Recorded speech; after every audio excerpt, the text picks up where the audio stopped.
and I do believe this. So if you're a Fever fan and you're hoping they'll keep Caitlin Clark, it's my belief that when push comes to shove, there's no way they can let her get away. They will fire everybody.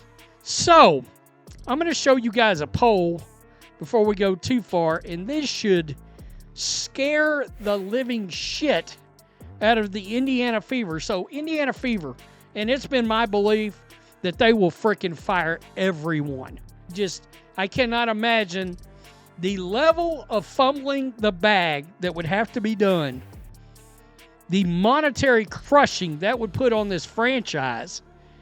This is an example. Why are WNBA fans turning their backs on one of the biggest sports brands in the world? Gatorade's Caitlin Clark ad campaign has fans outraged, and it's not for the reasons you'd expect. What went so wrong, and why does the Indiana Fever's management seem determined to sideline the one player shaking up the league? This story runs deeper than just marketing misstepsits about the future of the WNBA itself. Before we move on, I'd like to ask you a small favor. If you appreciate this content, please take a second to like this video and subscribe to the channel. Over 98% of you watch the videos without subscribing. It costs you nothing, but it makes a huge difference to us. So did you click the subscribe button? Great. Thank you so much. Now back to the video. Swag put this out, and it's starting to make the rounds. I voted. Okay, Fever fans, answer this. If Caitlin leaves Fever, would you still support the Fever? We got 1,145 votes here.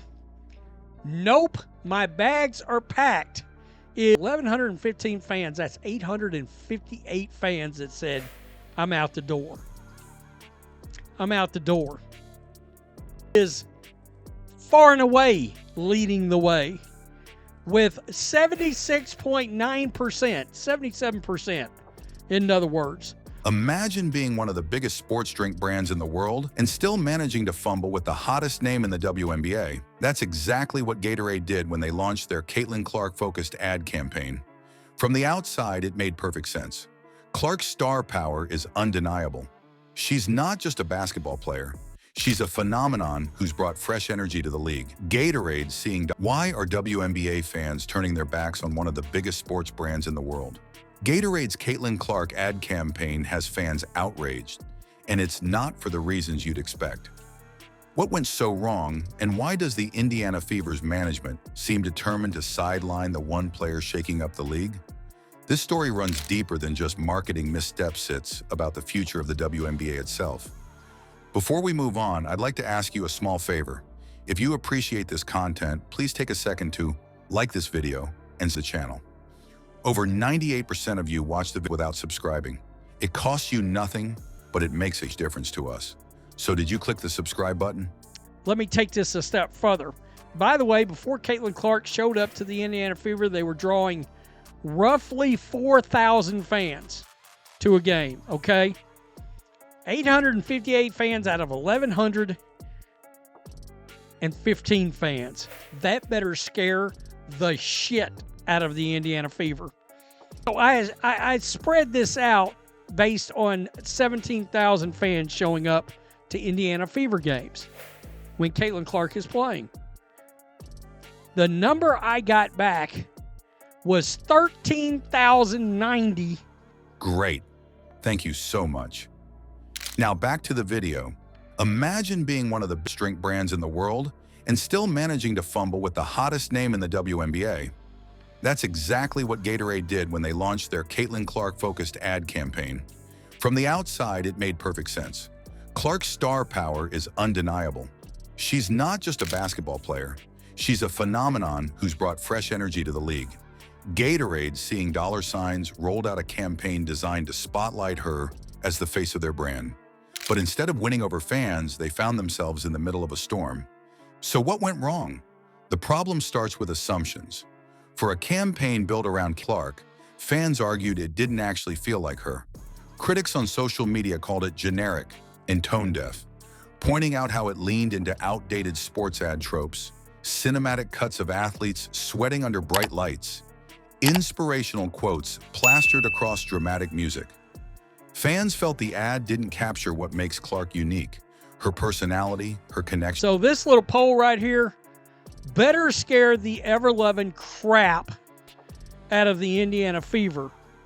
This is another example of Caitlin Clark's, power, the draw. 3,910 fans that would actually hang around. You're pretty much right back to where you were before Caitlin Clark showed up. With an autograph, Caitlin Clark, 769 points and counting. That is a 1 of 1, it looks like. Sold for, you see that right, $660,000. NBA audience, or the way she's rewriting the narrative for women's basketball. One tweet got hundreds of likes for saying, "They made her look like just another player." She's not. A poll even showed that over half of Clark's fan base thought the ad could have been made for just about anyone. This isn't the first time a major brand struggled to market within a growing league like the WNBA. Research shows that traditional sports marketing often relies on cookie-cutter approaches, but leagues like the NBA require brands to tailor their strategy to a more engaged, socially conscious audience. Gatorade's misstep wasn't just to sell Caitlin Clark. It reflected a broader misunderstanding of what she stands for, a cultural shift, not just another endorsement opportunity. Despite the backlash, Clark proved she's a force beyond commercials. Within weeks of the campaign airing, her merchandise sales hit $660,000, clear sign that fans remain fiercely loyal to her. But while Clark's popularity soared, her team, the Indiana Fever, faced its own challenges and maximum potential. And that's where things get even messier. Caitlin Clark is a once-in-a-generation talent, but fans are asking, is the Indiana Fever even ready for her? Her arrival was to the franchise, but some are worried that their coaching and management approach won't just slow her down, it could waste the massive potential she brings to the WNBA. Unlike us build their strategies around their stars, the Fever seems hesitant to fully embrace Clark as the centerpiece, and becoming a major problem. For starters, let's talk about the fans. A recent poll showed an overwhelming trend.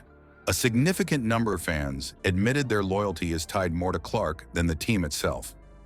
One responded bluntly, "We're not tied to a logo, we're tied to a legacy." Fans want to see Clark succeed, but they're getting frustrated with how the Fever's handling her. Look at their game plans. In more than one matchup, Clark has found herself parked in a corner while other players take control of offense. The coaching decisions don't just sideline Clark's skills, they make her look like a glorified decoy. That's not a good player who's redefining modern basketball. This micromanagement has sparked comparisons to other franchises. Look around professional sports. When a generational player lands on a team, the common response is everything around them. The Fever's approach, by contrast, feels like resistance. Instead of leaning into Clark's unique abilities, their choices suggest a reluctance to upset the team.